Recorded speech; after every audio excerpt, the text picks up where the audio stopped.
del sitio Pueblos Divulgadores. Óscar Mercado. Historiador e investigador independiente, en Los Divulgadores cubre los rubros de historia alternativa, arqueología, esoterismo, estudios bíblicos entre otros.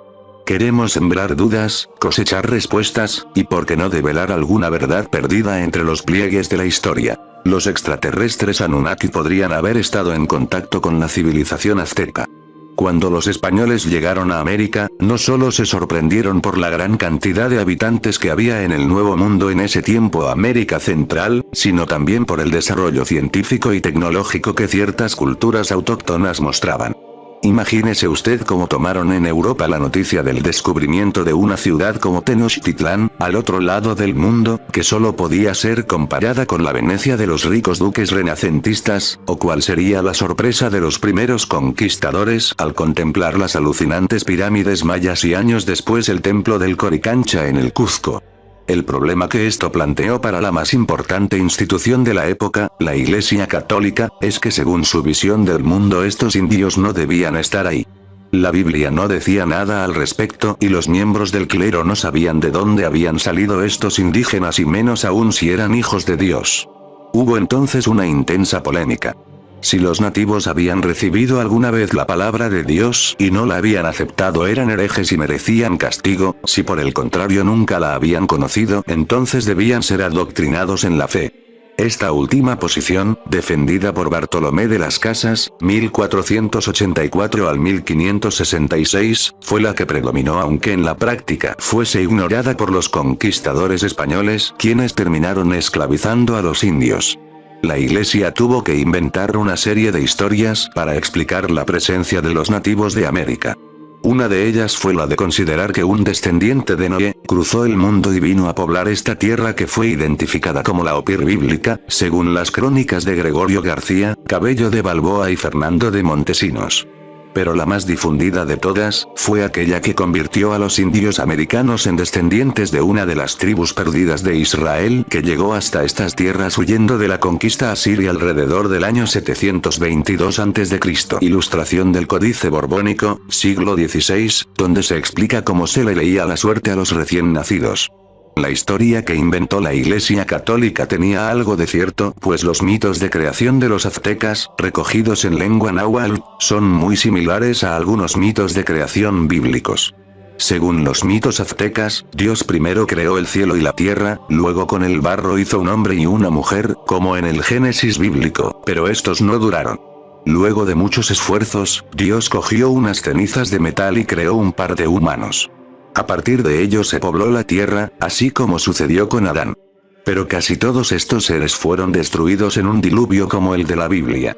Unos pocos fueron salvados por un sacerdote, que podría ser Noé, que se sobrevivió flotando en un tronco hueco llevando semillas y animales. Esta breve comparación parece confirmar las teorías de la Iglesia Católica sobre el origen de los nativos americanos, pero existe un detalle que la Iglesia no conocía o no quiso considerar. Hoy en día, cualquier historiador serio sabe que muchas de las historias contadas en el Génesis bíblico fueron inspiradas en los mitos de creación de los sumerios, escritos por lo menos 3000 años antes que el Antiguo Testamento. Los rastros son evidentes. El paraíso sumerio es parecido al Edén bíblico con ríos y árboles de frutas, el primer hombre es creado de barro como en la Biblia, existe una Eva sumeria llamada la Dama de la Costilla, un árbol del conocimiento, una serpiente como en los relatos del Génesis, y un Noé que se salvó de un diluvio, y que para los sumerios se llama Xiusutra. Estos son algunas semejanzas notables sobre las que volveremos en detalle en otro artículo. Vemos pues que los mitos de creación aztecas no fueron inspirados en los mitos del Génesis bíblico, sino en los mitos de creación sumerios que son mucho más antiguos. La Torre de Babel, Pieter Bruegel, el Viejo. ¿Pero qué otras pistas apuntan en esta dirección o apoyan esta hipótesis? Los nativos tenían sus propias versiones sobre sus orígenes. El cronista Diego Durán, 1537 al 1588, en su Historia de las Indias de Nueva España, refiere una tradición oral que le contaron los nativos.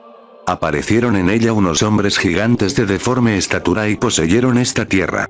No hallando remedio para poder llegar al sol, enamorados de su luz y hermosura, determinaron de edificar una torre tan alta que llegase su cumbre al cielo y habiéndola subido lo más que pudieron, que dicen parecía llegar al cielo, enojado el señor de las alturas dijo a los moradores del cielo: ¿Habéis notado cómo los de la tierra han edificado una alta y soberbia torre para subirse acá, enamorados de la luz del sol y de su hermosura? Vengan y confundámoslos, porque no es justo que los de la tierra, viviendo en la carne, se mezclen con nosotros. Luego en aquel punto salieron los moradores del cielo por las 4 partes del mundo, así como rayos, y les derribaron el edificio que habían edificado. Esta historia parece extraída directamente del relato sumerio titulado Enmerkar y el señor de Arata, en el que Enmerkar construye una torre gigante para pedirle a sus dioses que unan a todas las regiones bajo un mismo idioma. Deja que la gente de Arata baje para mí las piedras de su montaña, que construya un gran santuario para mí, que elijan un gran morada para mí. Que hagan la gran morada, la morada de los dioses, todo el universo, los bien cuidados, que todos se dirijan a Enlil, juntos en el mismo idioma. Para Zechar y Sitchin las tablillas de barro sumerias narran la llegada de una raza de extraterrestres llamada los Anunnaki. Esta raza alienígena provenía del planeta Nibiru y llegó a la Tierra hace cientos de miles de años buscando oro. Según Sitchin, los Anunnaki plantaron la semilla de la vida en nuestro planeta, y luego modificaron el ADN de los simios para crear a los hombres como los conocemos ahora. Sus hazañas pasaron de generación en generación por tradición oral y por eso son recordados como dioses en las tradiciones sumerias. Pero no se limitaron solo al Medio Oriente, en algún momento se desplazaron hacia América. Era Quetzalcóatl, aquel que les enseñó a medir el tiempo a los aztecas, uno de los Anunnaki. El fraile franciscano Bernardino de Sahagún, 1499-1590, uno de los cronistas más importantes de la conquista de los aztecas, llegó a México pocos años después de la epopeya de Cortés. Hablaba la lengua local, el náhuatl, y dedicó más de 30 años al estudio de las tradiciones de los indígenas. Su trabajo histórico antropológico titulado Historia General de las Cosas de la Nueva España o Códice Florentino nunca fue publicado por la corona española, pues esta no veía con buenos ojos las investigaciones de Sahagún sobre el mundo indígena considerado pagano para los europeos. Algunas copias fueron preservadas en la biblioteca del Palacio Real de España y así llegaron hasta nosotros. Ellas constituyen una fuente invalorable para acercarnos a la civilización azteca, respetando el punto de vista de los vencidos. Es decir, preservando sus mitos, creencias y costumbres, tal y como ellos las relataron entonces. En esa época el dios principal de los aztecas era Quetzalcóatl, representado a veces como una serpiente emplumada, y a veces como un hombre barbudo y con túnica blanca. Era venerado como el que les enseñó la escritura, la observación de los astros, y más importante aún como el que les dejó su misterioso calendario. Para los aztecas, Quetzalcóatl realmente vivió entre ellos en un tiempo pasado. Esta tradición estaba tan enraizada en los indígenas que algunos cronistas españoles lo identificaron como el apóstol Santo Tomás. Ilustración de Quetzalcóatl en el Códice Ríos, escrito en el siglo XVI. El Dr. Sitchin nos cuenta que según este calendario, en la primera o segunda era existieron unos gigantes de pelo blanco, en la tercera era existió gente de cabello rojo y fue en la cuarta era donde apareció Quetzalcóatl vestido con una túnica blanca y con barba. Estos son indicios de que quizás la historia de la humanidad es mucho más complicada de lo que creemos. Al parecer Quetzalcóatl les había transmitido este conocimiento a los aztecas. ¿Pero de dónde lo podría haber obtenido? Zecharia Sitchin tiene una respuesta convincente. Según sus interpretaciones de las tablillas sumerias, Quetzalcóatl es uno de los extraterrestres Anunnaki que decidió expandirse hacia América en su afán por encontrar más oro para proteger la atmósfera del planeta Nibiru. Su nombre es Ningishzida y su padre es Enki, a quien los sumerios inmortalizaron en sus tablillas como el dios sumerio del conocimiento. Ningishzida conocía bien la historia de la Tierra, pues su raza llevaba medio millón de años visitándonos de manera continua.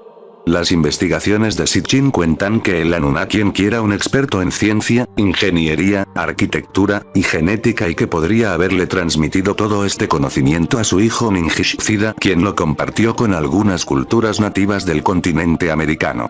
A la izquierda una representación sumeria de Ningishzida y a la derecha una representación azteca de Quetzalcóatl.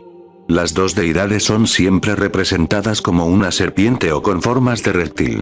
Según Sitchin, en algún momento alrededor del 3,500 a.C., el Anunnaki Enki y su hijo Mingish-Zida, en su afán por encontrar más oro, llegaron al otro lado del mundo. El hijo de Enki lideró un grupo formado por hombres africanos y hombres barbudos del Medio Oriente en una travesía intercontinental hasta el Golfo de México. Llegaron usando las mismas corrientes marinas que los españoles usarían años después. La teoría de Sitchin explicaría todas las coincidencias que hemos revisado en este artículo y algunas más. Un detalle que refuerza esta teoría es el hecho de que los olmecas, una de las culturas más antiguas de la región, tuvieron una población con rasgos netamente africanos. Las estatuas olmecas son una muestra evidente de esta conexión, y hay varios estudios que corroboran la presencia africana en América mucho tiempo antes de la llegada de los españoles, como el del historiador mexicano Vicente Riva Palacio, quien escribió en 1870, es indiscutible que en tiempos muy antiguos la raza negra ocupó nuestro territorio. Estos olmecas con distintivos rasgos africanos serían aquellos que vinieron con el Anunnaki Mingish-Zida desde el Medio Oriente y África, o en todo caso, sus descendientes. Zecharia Sitchin posando al lado de una cabeza olmeca. La similitud entre las pirámides aztecas, las pirámides egipcias y los mucho más antiguos zigurats sumerios es tan evidente que no es necesario realizar un análisis en detalle. ¿Cómo explicar todo lo antes visto sin un contacto previo entre la civilización sumeria y la azteca cientos de años antes de la llegada de los españoles?